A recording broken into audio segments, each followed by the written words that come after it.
Salve, salve, ouvintes, internautas, telespectadores aqui da BCC Television. Está começando mais um Radar Paulista na TV. Sempre às segundas-feiras aqui, por volta das 14h30, você acompanha um debate, uma discussão, um tema que a gente propõe aqui justamente para a sua participação, né? Você que é nosso internauta, telespectador e ouvinte, porque eu digo ouvinte também porque o programa também entra pela Rádio Trianon, 740, pela Rádio Universal de Santos e também pelo site www.radiotrianon.com.br às 18 horas. Então a gente entra aqui ao vivo por volta das 14h30 e às 18h nós entramos também, programa gravado na Rádio Trianon. Lembrando que nós estamos todos os dias na Rádio Trianon, das 18 às 19, também levando notícias, comentários, informações, entrevistas, e você também, ouvinte e internauta, participa com a gente, tá certo? As nossas redes sociais, facebook.com/Renato Radar e facebook.com/Radar Paulista, e também Facebook e também o Instagram. Instagram é Renato Albuquerque 1, tá certo? E você participa também conosco pelo Facebook, pelo Twitter, twitter.com/Renato Radar, e também por e-mail, radarpaulista@gmail.com. Então o nosso assunto hoje, eleições e redes sociais. Nós vamos falar daqui a pouquinho, né, como as redes contribuem para extrair o potencial de liderança e ajudam a construir uma identidade para cada candidato. Esse é o nosso assunto. Nós vamos falar com a cientista política pós-graduada em globalização e cultura e também com a especialização em políticas públicas e finanças pela Universidade de Chicago, a Juliana Frattini. Está aqui conosco, né, no estúdio aqui da BCC Television. Mas antes eu tenho uns recadinhos aqui dos nossos patrocinadores.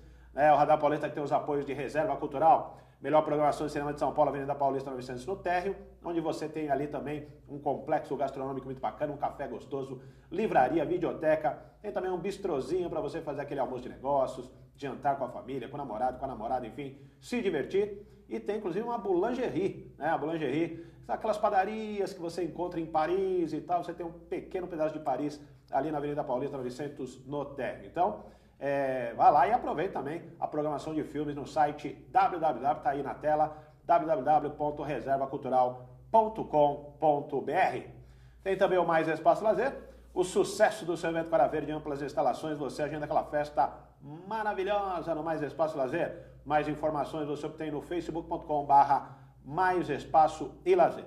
Tem também o Ateliê Comunicação, sua melhor comunicação com o mundo. Mais informações também no facebook.com/Ateliê Comunicação SP. Também está aí na tela da BCC Television. E também a nossa grande aqui BCC Television, onde você produz, divulga seu projeto institucional, seu vídeo, um projeto audiovisual que você pode montar aqui.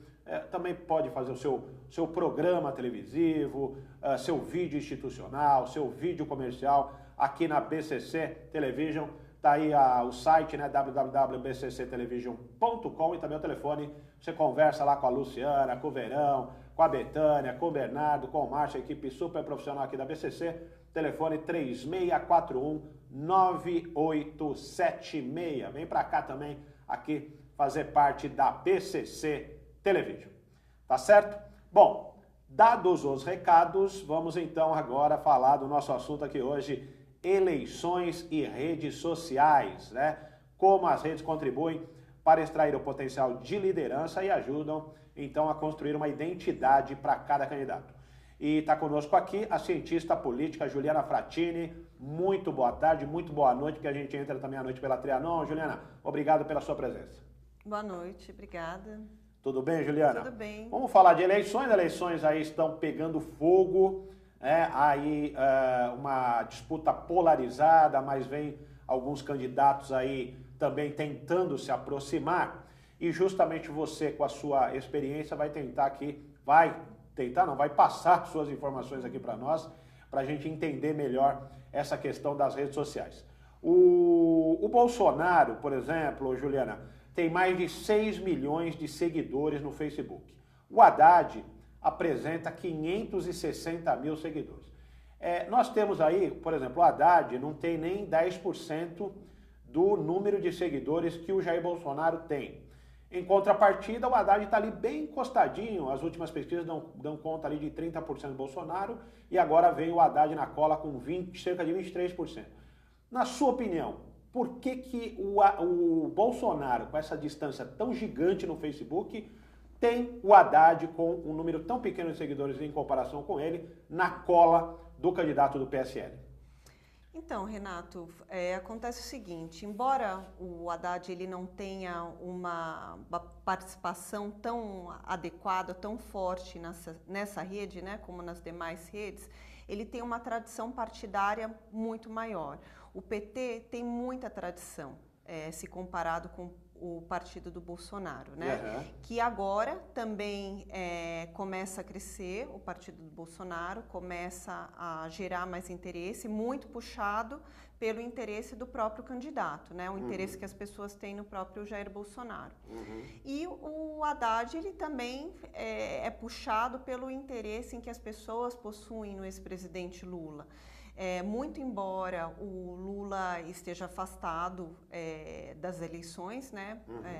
Ele continua sendo uma figura que movimenta muito o cenário político. Até termos certeza de quais seriam os candidatos a disputarem a eleição, quem o PT mandaria, os outros, todos os adversários, também não fizeram muitos movimentos que eles poderiam ter feito, aguardando o que o PT faria. Uhum. Agora que temos o Haddad como candidato do PT, ele tem o recall dele que é próprio, que é positivo, e ele tem todo o recall que é do Lula, ele é o candidato do Lula. Uhum. Então, e a tradição partidária é muito maior do que a do Bolsonaro. Entendi. É isso basicamente o que aconteceu. Mas a rede continua, é um espaço de disputa também, ela continua livre e disponível para uma maior atuação por parte do Haddad. E ele tende a crescer. Né? Hoje o PT é o partido da preferência da maior parte dos brasileiros, conforme mostrou a pesquisa Datafolha, e isso funciona no offline. No online tem um espaço que por ele pode ser conquistado ainda. Tá. Agora nós temos em contrapartida, né, Juliana, o que nós temos aqui? O Haddad estaria na 6ª colocação do número de seguidores. Nós temos, por exemplo, o Amoedo, tem mais de 2,5 milhões de seguidores. Uhum. A Marina Silva, mais de 2.300.000. Álvaro Dias, 1.100.000. E o Alckmin também perto desse número, né?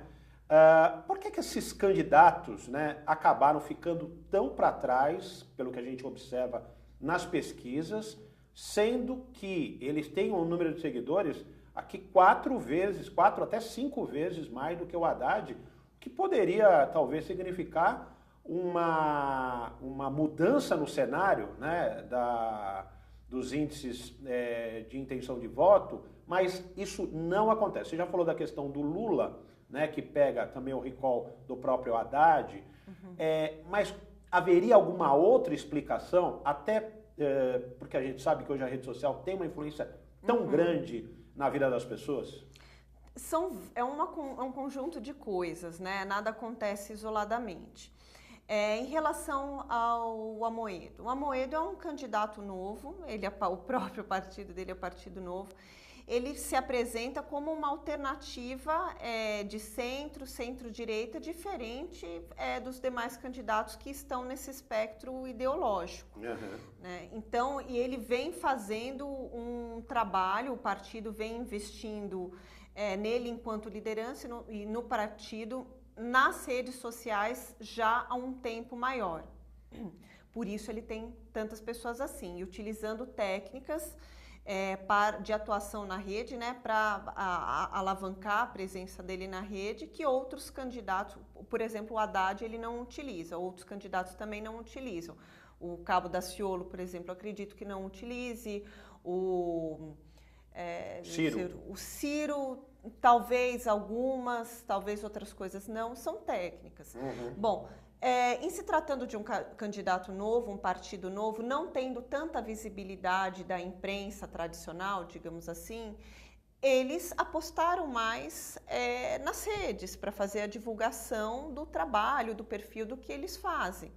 Então, eles conquistaram esse espaço para eles. No entanto, não são todos os eleitores que estão presentes, né, na internet, ou acostumados, habituados com essas narrativas, ou mesmo que tenham interesse pelas propostas que ele, por exemplo, tem e divulga. Então, ele ainda é um candidato que está se fazendo conhecer. Né? No ambiente da rede ele é conhecido, mas Brasil afora é uma figura que precisa rodar muito mais, precisa de mais exposição na mídia, na TV, no rádio, nos jornais. Então a rede sozinha ela também não adianta. A Marina, por exemplo, também vem fazendo um trabalho muito grande na internet já há algum tempo. Então, ela tem um número de seguidores também bastante alto, né? Em relação ao Haddad, mais de 2 milhões. E ela já tem uma exposição política muito maior, né? Foi senadora, ela mesma é criadora do partido, então a exposição que eles têm fora da rede é bastante diferente. Entendi. Agora, inclusive, você divulgou um texto, né, em alguns jornais aqui de São Paulo e nas redes, dizendo, e muito interessante, um aspecto que você aborda aqui é o seguinte, exceto no caso do Bolsonaro, que construiu sua rede de maneira independente e improvisada, os demais candidatos fizeram investimento pesado em marketing digital. Isso muda em que as campanhas de cada um desses outros candidatos que investiram em marketing digital em comparação com o Bolsonaro? Olha, a campanha do Bolsonaro é assim, a mesma coisa em relação... O Bolsonaro era uma pessoa absolutamente desconhecida, não era tão levado a sério, tinha alguma exposição na imprensa, em decorrência dos argumentos dele, sempre bastante radicais, sempre, como é que é a palavra? Assim, impressionantes, né? A forma de lidar com algumas questões de maneira polêmicas, mais... Né? Isso, polêmicas, era exatamente essa palavra que eu estava buscando. Então, ele ganhou visibilidade por isso. Mas não havia propostas consistentes por parte de Bolsonaro. E eu acredito que num primeiro momento nem ele imaginou que se lançaria candidato, né? De acordo com todas as mudanças conjunturais, o crescimento da insatisfação dos brasileiros com a política, um cenário bastante nebuloso em relação a espectros ideológicos de direita e de esquerda, o Bolsonaro se destaca com as narrativas dele um pouco mais autoritárias, como uma alternativa a uma certa, assim, intransigência daqueles que já estavam no poder, né, das elites políticas. E ele vai para a rede, lá como um espaço aberto, no qual essas elites políticas não tinham tanta necessidade de estar, porque elas estavam nas mídias mais tradicionais, elas eram mais bem vistas. O Bolsonaro dominou aquela terra que não era de ninguém. E ali ele foi arregimentando pessoas. Tá. Né? Agora, não, interessante você estar dizendo, até porque nós comentávamos aqui antes do início do programa, você dizia um negócio aqui muito interessante, das manifestações de 2013, né, que foram as manifestações, talvez, dos últimos anos no Brasil, as mais potentes, vamos dizer, em termos de mobilização de massa, né? E aí vem uma questão, né? O crescimento do Bolsonaro, ele vem também numa esteira política, né? Sim. Não é simplesmente a questão das redes ou da comunicação, mas também porque abriu-se uma brecha naquele momento para a entrada de um candidato com esse perfil. Exatamente. Eu gostaria que você comentasse essa questão. Houve uma descrença, né, totalmente em relação ao sistema e ao funcionamento da política de um modo geral. Então, todas as lideranças tradicionais e os partidos tradicionais se viram, em alguma medida, envolvidas com escândalos, dos mais diversos, sendo o da Lava Jato o mais forte. Contribuiu com o Bolsonaro não estar no meio, no olho do furacão, digamos assim, e se apresentar como uma alternativa demagógica, porque o trabalho dele é bastante demagógico, existe pouca viabilidade em relação às políticas que ele propõe, pelo menos em relação à maneira em como o sistema funciona hoje, o sistema político brasileiro. Porque, veja bem, nós estamos num regime democrático. Um regime democrático que funciona por meio de diversas instituições, no qual já existe um establishment político consolidado. O Bolsonaro, ele quer quebrar esse establishment político. Se ele quebrar esse establishment, por mais que exista problema, tem que ter uma certa flexibilidade para as instituições também não morrerem. Se ele quiser acabar com tudo, restaria, aliás, implantar um regime autoritário. É disso que as pessoas temem em relação a eles, né? As pessoas mais flexíveis, porque a postura dele é de não ter flexibilidade. Se ele quer acabar com alguma coisa, então ele não quer se associar a ninguém. Então, para acabar, ele precisa necessariamente implantar um regime mais autoritário. Tá. Agora, do outro lado, né, nós temos o candidato Haddad, que está se aproximando, nós temos o Ciro também, que ali, normalmente ele aparece em terceiro lugar nas pesquisas, depois vem mais lá embaixo Marina e Alckmin. Se eles perguntassem para você, Juliana, o que nós teríamos que fazer para, no mínimo, alcançar ali o patamar próximo do Haddad, ou para tentar embaralhar um pouco essa eleição que está muito com cara de Bolsonaro e Haddad no segundo turno, né? Isso ainda levando em consideração que as pessoas não levem essa polarização para um voto útil, o que seria, agora estou falando minha opinião pessoal, muito maléfico para a questão da democracia no Brasil, porque se a gente tem 2 turnos, né, acredito que o mais interessante seria as pessoas votarem em quem realmente elas acreditam, mas enfim, tirando esse aspecto de lado, o que você diria para esses candidatos? O que poderia ser feito, você com o seu expertise, com a sua experiência, para modificar esse cenário? Bom, para chegar aí, eu primeiro preciso pontuar algo em relação ao Haddad. O Haddad hoje ele está muito vinculado com a imagem do Lula. Eu, particularmente, não acredito que o Haddad seja só Lula. Eu acredito que o Haddad seja Haddad, porém, ele tem que mostrar mais a que veio e quem é. Não apenas tentar se garantir por meio da imagem do Lula. Ele tem experiência política, então ele precisa mostrar o que ele tem. Em relação aos demais candidatos, o Ciro, por exemplo, que vem mais ou menos logo atrás, ele tem experiência política, hoje ele está tentando pegar os votos que são também do Haddad. É um voto da esquerda desacreditada na própria esquerda, desacreditada do PT. A Marina também, de algum modo, tenta fazer isso. Alckmin, Meirelles e Amoedo, eles estão numa outra condição, que eles estão mais no espectro, eu diria, da centro-direita. Ao meu ver, eles poderiam tentar se unir e juntos lançarem uma candidatura. Então, por exemplo, Alckmin, Meirelles, Marina, eventualmente tentar chegar a um acordo e, a partir daí, lançar um candidato deles, entre eles. Mas a essa altura não é mais possível essa composição, eu digo de maneira oficial, né? Sim, oficialmente não seria possível, mas poderiam, eventualmente, incentivar o voto em um ou outro, né? Pensando como se fosse um governo de coalizão. A gente já vivencia isso, né?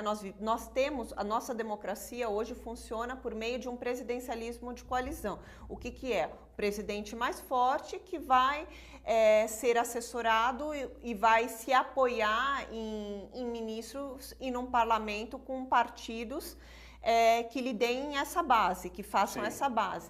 Então, eventualmente, seria interessante que eles pensassem numa pré-coalizão, né, a partir, desde já das eleições, do que eles poderiam negociar se, eventualmente, esse candidato ganhasse. Certo. Esse do lado, como eu falei, em relação Marina, Alckmin e João Amoedo e também o Almeireles. Tá. Né? Uhum. Agora, em relação a... E aí fica o Ciro, na verdade, resta o Ciro, né? Se vai ou não... o Ciro não quer apoiar de jeito nenhum o Haddad. O Ciro quer tentar garantir a candidatura dele. Exatamente. Ele está correto, ele não está errado. Ele também é um candidato com experiência. Mas é que ele já fez alguns comentários bastante fortes também com relação ao Lula, com relação ao próprio Haddad. Ele começou lá no início da campanha pegando leve, né, dizendo até que o Lula estava numa situação irregular e tal. Mas parece que depois que ele percebeu que podia avançar, ele meteu o sarrafo em cima dos caras lá, né, do Haddad principalmente, né? Porque no fim das contas vai vencer né? Se eles não chegarem a um acordo nesse momento e o Ciro não quer, e o PT também não vai abrir mão da candidatura do Haddad, o Haddad, ele é filhote do PT, não tem porque o PT não escolheu o Haddad também. Eles não vão se entender. Até acredita-se muito que se o Ciro apoiasse o Haddad desde já, seria mais garantida a entrada do PT com o Bolsonaro no segundo turno. Mas também o PT está mostrando que não tem precisado do Ciro para garantir a sua posição no segundo turno. Quer dizer, então você está dando uma alternativa bastante consistente, inclusive, do ponto de vista da união, vamos dizer assim, porque a gente não pode falar em coligação nesse momento, né? Eu digo tecnicamente, não sei se cabe esse termo, né, coligação, mas sim união. Seria uma assim, muito falando entre aspas, né, assim, estrategicamente, pensando estrategicamente, como funcionaria. Seria essa junção mas aí, quer dizer, é o que você diz, da mesma forma que o Ciro quer ser o candidato alternativo da esquerda, na direita ninguém quer abrir mão também. Pelo menos é o que parece, né? Não quer. Não, é o que é. No né? fim, é uma estratégia, seria uma alternativa eventual, mas não querem abrir mão porque todos querem se lançar candidatos. Veja, o que aconteceu nesses últimos anos? Houve um apelo muito grande em relação ao empoderamento. Então, o empoderamento de movimentos, de mulheres, negros, empoderamento de pessoas que antes não tinham visibilidade. Grupo LGBT. LGBT. Mas esse empoderamento também acontece por meio de grupos mais conservadores, né? De grupos mais conservadores, de grupos que vão depois mais à direita, como o MBL, por exemplo, o Movimento Vem Pra Rua. Então, são todos dentro de uma democracia querendo poder, querendo ter um programa de mandato próprio, alcançar o poder de alguma forma. Quando tem muito cacique e pouco índio, fica difícil saber quem vai mandar, mesmo entre as lideranças políticas que já existem, e também em relação a essas novas, porque são vários candidatos novos, movimentos novos que buscam os partidos como plataforma para lançar candidaturas. Então, assim, todo mundo querendo poder. E quando isso acontece, todo mundo querendo poder, não se pensa no que é um bem comum, no que é um bem para todos. Então, assim, a democracia se faz dessa maneira, com todos podendo disputar o poder, só que não se faz uma república. Então, os valores democráticos ficaram acima dos valores republicanos, que tratam de um bem comum. Então, hoje, para o eleitor, ele acaba também tendo opções assim fragmentadas. Porque ou ele vai votar no candidato que pensa só nos pobres, ou ele vai votar no candidato que pensa só nos ricos, ou ele vai votar no candidato que pensa só em mulheres ou só em negros. Ele não está pensando num candidato inteiro, por inteiro. Ele está pensando em candidatos fatiados. E é assim que os candidatos se apresentam, de maneira fatiada, o que acaba sendo danoso para a democracia também. É verdade. E, inclusive, tem trazido discussões calorosas nas redes sociais, né? As pessoas às vezes se digladiam aí, trocam ofensas, e é sobre isso que eu quero falar com a Juliana no segundo bloco, né? Qual seria a forma de se discutir política de maneira, vamos dizer, mais ética, mais democrática, mais respeitando as opiniões dos outros, né? Também vamos falar de fake news. Então, Eu peço aí a sua atenção, nós vamos fazer aqui 2 minutinhos de intervalo, a gente volta com o segundo bloco do Radar Paulista na TV. Até já.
Otimize seu tempo na cozinha. O forno elétrico Lair é um eletrodoméstico prático e eficiente, ocupa pouco espaço e muito bonito. São diversos tamanhos e modelos que deixam seu assado mais uniforme e saudável, com controle de temperatura e fácil de limpar. Lair, há 78 anos fabricando fornos, fogões e churrasqueiras elétricos e a gás, com muita qualidade e beleza.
Estamos de volta aqui com o Radar Paulista na TV, né, discutindo aqui, falando sobre eleição, falando sobre redes sociais, o papel das redes sociais também nas eleições deste ano.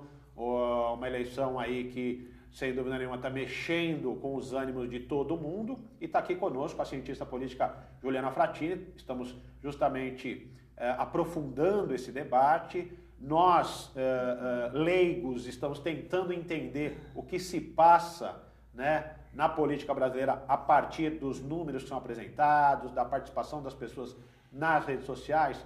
E aí, no final do primeiro bloco, Juliana, eu falei justamente desse clima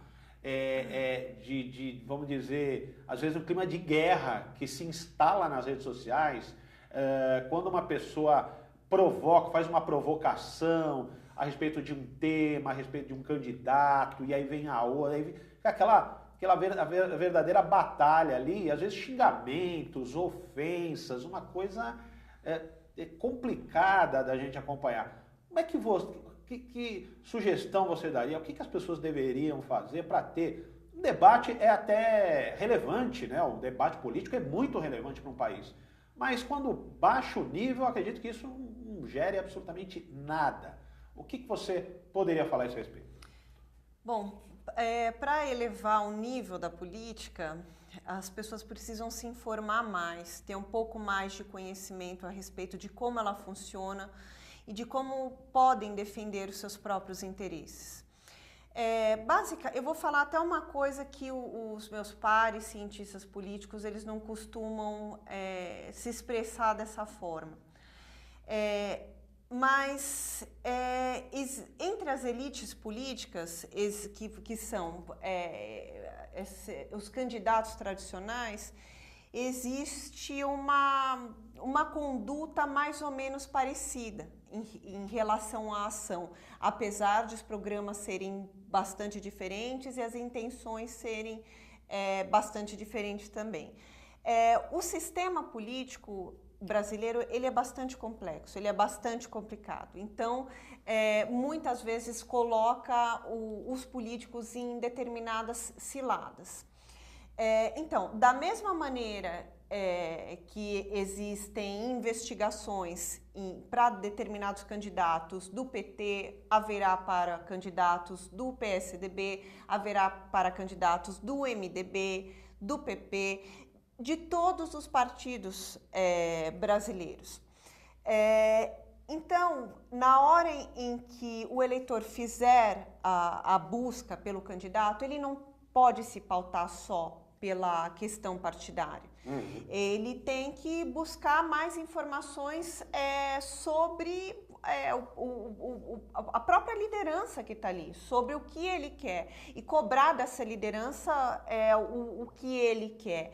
Então, assim, pensar menos em relação ao partido, descolar um pouco os candidatos do partido, porque os partidos, eles são importantes, sim, porém, eles são plataformas para lançar candidaturas. Então, o foco deve ser também a liderança, o histórico da liderança, como ela se porta num ambiente de adversidades, dentro de um sistema que tem uma série de problemas. A democracia não é um sistema fácil também. Uhum. É o melhor que nós temos, mas também não é fácil. Uhum. Então, descolar um pouco da questão partidária, de quem está envolvido com o quê e dar uma chance para as lideranças, na minha visão. Tá, e essa questão... E não brigar, né? E não brigar por isso. Aí é que tá, a política, o sistema permanecerá o mesmo, independentemente de qual liderança chegue ao poder. Agora, a tua relação com as pessoas, a relação dos eleitores com as pessoas com que ele conhece, com quem ele lida, vai permanecer. É isso que ele tem que tornar mais importante. Ele não pode pôr um interesse partidário, um interesse político acima das relações de amizade que ele possui, das relações familiares, porque a política ela vai existir independentemente daquela briga que o eleitor teve com um amigo, com a esposa, com o marido, com o filho, enfim. A política vai continuar, né? O sistema vai continuar. O sistema é mais forte do que o eleitor. Não adianta o eleitor querer brigar com o sistema, entendeu? Com certeza. Vai ter, eventualmente, se for eleito o Haddad ou se fosse eleito o Alckmin, o sistema permaneceria, entendeu? Sim. Agora, o que isso custou para a vida do eleitor, talvez não permaneça. Né? E uma coisa que eu fico pensando também é o seguinte, às vezes o próprio eleitor coloca na rede social um artista, às vezes, olha, apoiou o Aécio e começa a dar risada que um artista lá, por exemplo, sei lá, um artista, não vou falar o nome de ninguém para não colar essa imagem, mas enfim, um artista qualquer apoiou o Aécio. O Aécio foi denunciado por corrupção. Ah, tá vendo? Fulano apoiou. Amanhã, esse eleitor, esse cidadão, não sabe se, na medida que ele está apoiando hoje um candidato, com a forma, às vezes de forma, né, tempestiva, olha, vote nesse cara que ele é bom, ele não sabe se amanhã ele também não vai estar ali. Né? Olha, você aí está aí defendendo tal e também está se complicando, porque lá na frente esse cara pode estar envolvido em corrupção também. Exatamente, sem sem dúvida. Se comprometer ali de maneira pessoal. Isso, né? E é aquilo que a gente estava falando no começo. Essa é a questão. É igual como um casamento. Você casou com uma pessoa, essa pessoa nunca vai ser perfeita. Essa pessoa vai ter uma série de defeitos. É igual o teu candidato. Você vai escolher um candidato, ele não vai ser perfeito. Ele vai ter defeitos também. Com certeza. Agora, em comparação com o Bolsonaro, por exemplo, o Bolsonaro, a proposta dele é de acabar com todo esse sistema. Se ele acabar com o sistema, é como jogar a água da banheira com o bebê fora, entendeu? É jogar tudo junto. Então, a democracia funciona com essas imperfeições. Não dá para simplesmente apoiar um candidato que vá para o extremo e achar que as coisas vão se resolver, porque elas não vão se resolver. Haverá outros problemas, entendeu? Tem vários outros candidatos, tem, como você falou, temos além do Haddad, tem o Ciro, tem o Meirelles, tem a Marina, tem o Amoedo, tem o Bullos, tem o Cabo Daciolo, tem uma infinidade, tem a Marina. Não precisa ir por essa direção. Agora, Juliana, eu comentei também a questão das fake news, né? E é também um outro problema que nós temos nas redes sociais, porque não só o Facebook, mas o WhatsApp também é muito utilizado para isso, né? As pessoas recebem e vão disparando aquela notícia para tudo quanto é grupo, e os grupos às vezes 50, 60 pessoas, aí passa para outro que tem 1000 e vai embora. Enfim, aquela notícia que é falsa e que compromete muitas vezes uma campanha de maneira forte. Essa questão, por exemplo, do atentado do Bolsonaro, o que eu já li a respeito de coisas falsas é uma coisa absurda, né? Já desde combinado, o atentado combinado, até não sei quanto que o cara que enfiou a faca teria ganho para enfiar a faca, quer dizer, das coisas mais absurdas e que não se tornam real, né? Pelo menos a gente não tem confirmação de nenhuma delas até agora na imprensa. Como é que as pessoas devem fazer para fugir? Como é que os candidatos também devem fazer para sair dessas arapucas que são montadas justamente para tirar a credibilidade de suas campanhas? Olha, a fake news, ela se alimenta de um problema humano, que é um problema de ser fofoqueiro. Então, você imagina, a fake news é uma grande fofoca, né? É uma atitude perniciosa que é natural do homem também, de algumas pessoas. Então, assim, é um trabalho que cada um deve fazer consigo mesmo, sabe? Em pensar em ter uma conduta mais decente, mais honesta. Existe essa cobrança por parte dos políticos de que sejam decentes e honestos, mas os eleitores também nem sempre são. Muitas vezes são enganados, é verdade, mas se percebem que aí existe uma fofoca ou uma coisa um pouco duvidosa ou que assim, é para deslegitimar outra pessoa, é para pôr a outra pessoa para baixo, então nem passa a notícia, sabe? Nem não alimente o monstro, né? Porque o que eu tô vendo nessas eleições? Que nós temos um monstro de várias cabeças, né? E que cada cabeça está sendo alimentada por um grupo diferente. Então, a direita alimenta o monstro do autoritarismo, a cabeça do autoritarismo, aí a esquerda também, de certa forma, está alimentando esse monstro, quando ela fala que o cidadão, que é o cidadão da classe média, não tem que ter os mesmos direitos ou direitos diferentes do pobre, que não vai ter a mesma, como é que fala? Não vai ser também amparado. Poxa, quando a gente tem um problema econômico muito grande, uma crise pela qual passa o país, É evidente que as classes trabalhadoras e as classes mais pobres, elas precisam de atenção. É evidente. De atenção, de serviços, que precisa se pensar num colchão para atender essas camadas populares e pobres. Mas não pode simplesmente jogar contra a classe média trabalhadora também. Entendeu? Então tem que ter programas para a classe média também, tem que ter programas para o empreendedor.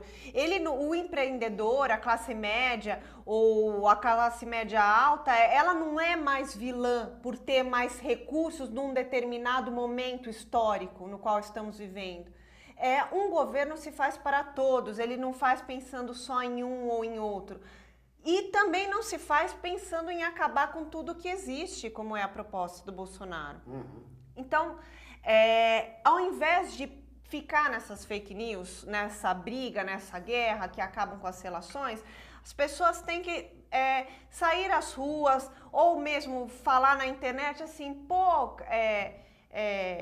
candidato XYZ, a gente quer um governo de união, a gente quer que vocês pensem em todos, a gente quer ter acesso a serviços públicos. Não é só acesso a serviços públicos para branco ou para negro, ou para mulher ou para homem, ou para classe C, D, E e para classe B não vai ter. Não, tem que pensar num governo para todos. O cara que vai ser eleito ali, por mais que ele seja eleito ou por uma camada de direita muito grande ou de esquerda, ele tem que fazer um governo para todos. O Brasil é o Brasil de todos. Ele não é um Brasil só de mulheres.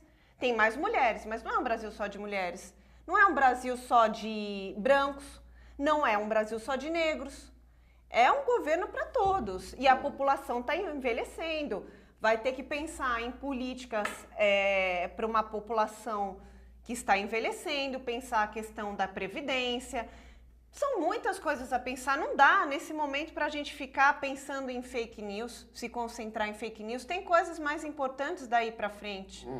Juliana, você já pensou em se candidatar ou não? Porque tem um discurso bom, viu?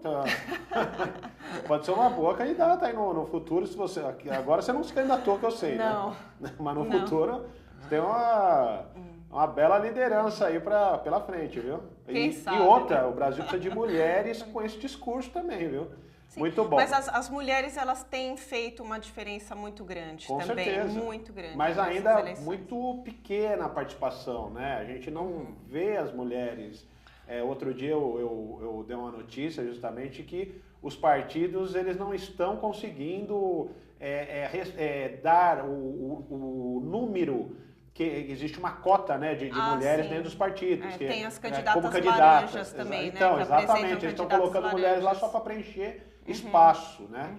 Então é um negócio que há que se pensar, porque as mulheres precisam participar mais ativamente também, né? Já que você falou também nessa questão. Agora... As mulheres... Posso só fazer claro.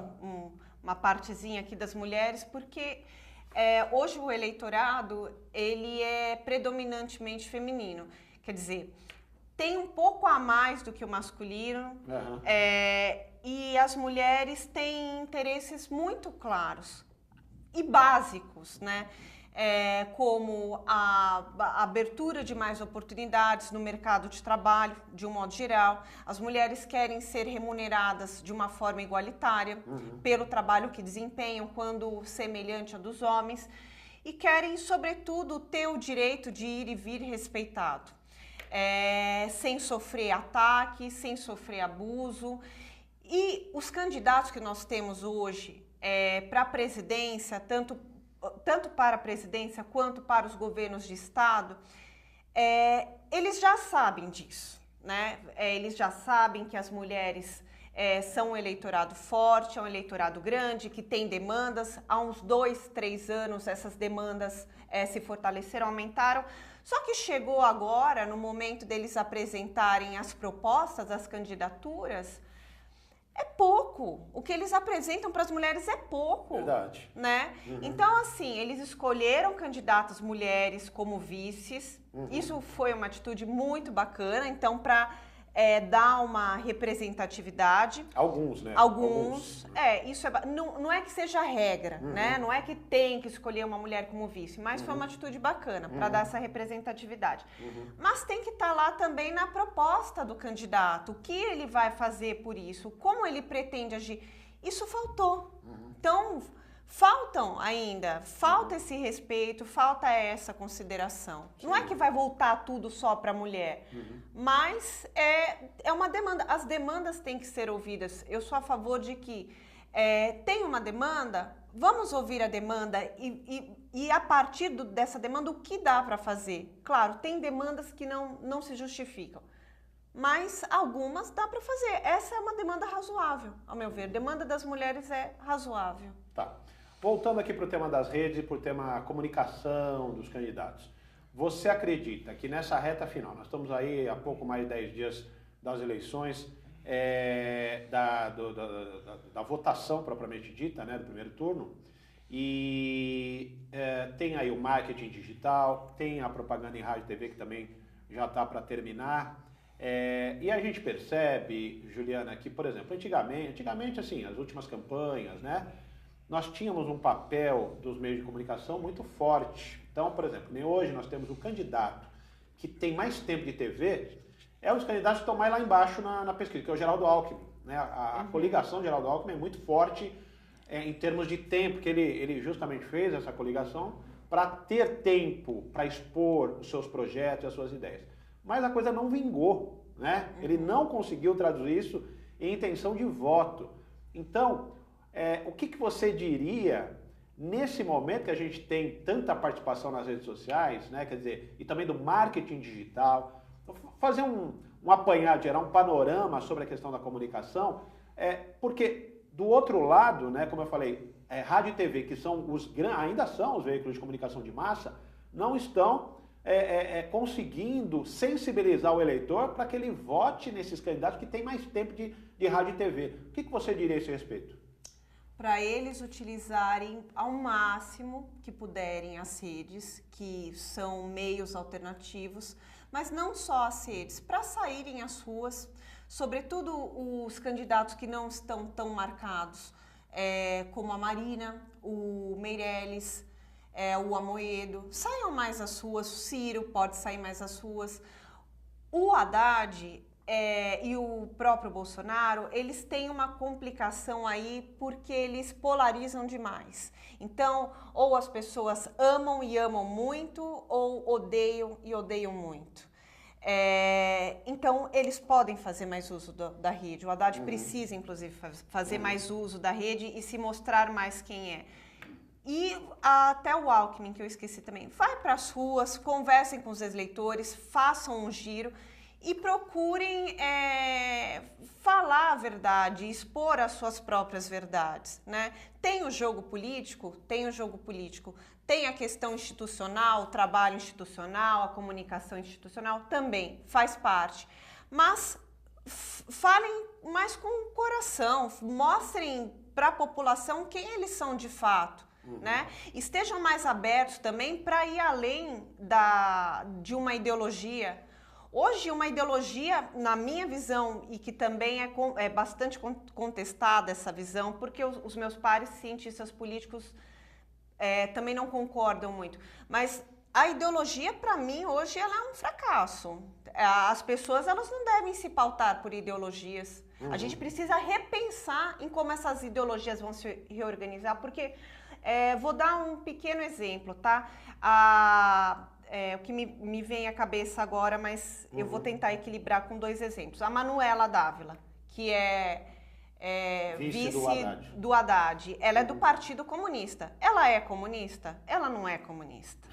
O partido dela funciona como um partido comunista? Não funciona como um partido comunista. E aí não cola o discurso, né? Exatamente. O discurso não cola com a prática. Não cola e também as acusações que ela sofre, do tipo, vai para Cuba, também não tem a ver. Sem dúvida. Agora, então, para equilibrar, o PSDB é um partido só da social-democracia?